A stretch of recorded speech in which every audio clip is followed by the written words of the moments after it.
Gusto mo rin ba dumami ang iyong followers, friends, and supporters dito sa TikTok kagaya nito? Watch this video hanggang dulo dahil meron tayong 2 tips para sa inyo. First tip na natin agad ay ang proper engagement. Paano ba ang tamang pag-i-engage dito sa TikTok?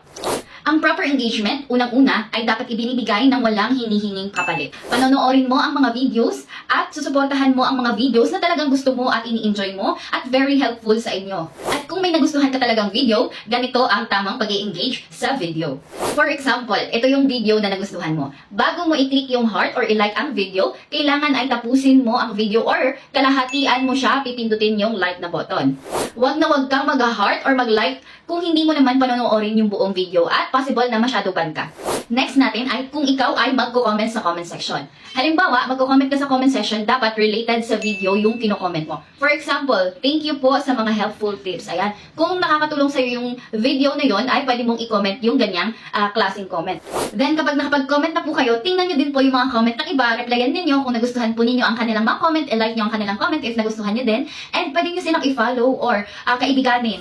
Nakakatulong din sa mag-engage yung pag-add to favorites ng ating video or yung save button. Ibig sabihin po nun ay pwede po nating panoorin ulit yung mga videos na sinave ninyo sa inyong mga favorites.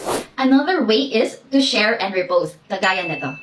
Ayan, kung makikita mo itong dilaw na repost, ayan, pag kinlik mo yung repost, ibig sabihin nun ay ipapakita mo yung video natin sa mga kaibigan mo, yung mga nagpa-follow sa'yo. Kahit hindi ko sila kaibigan, makikita nila ang ating video.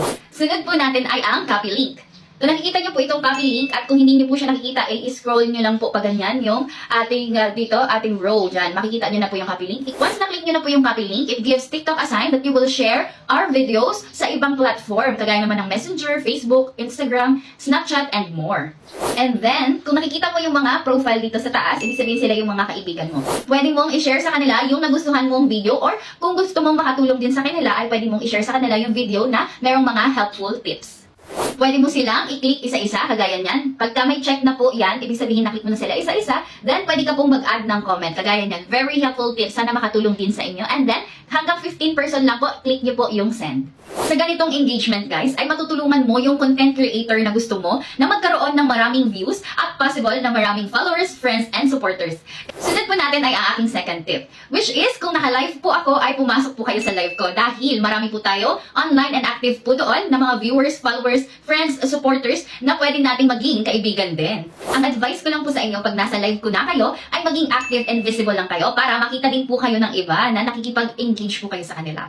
So yun lang po at sana nakatulong po sa inyo ang video na to. Share with your friends and follow for more. Kita-kits po sa live ko!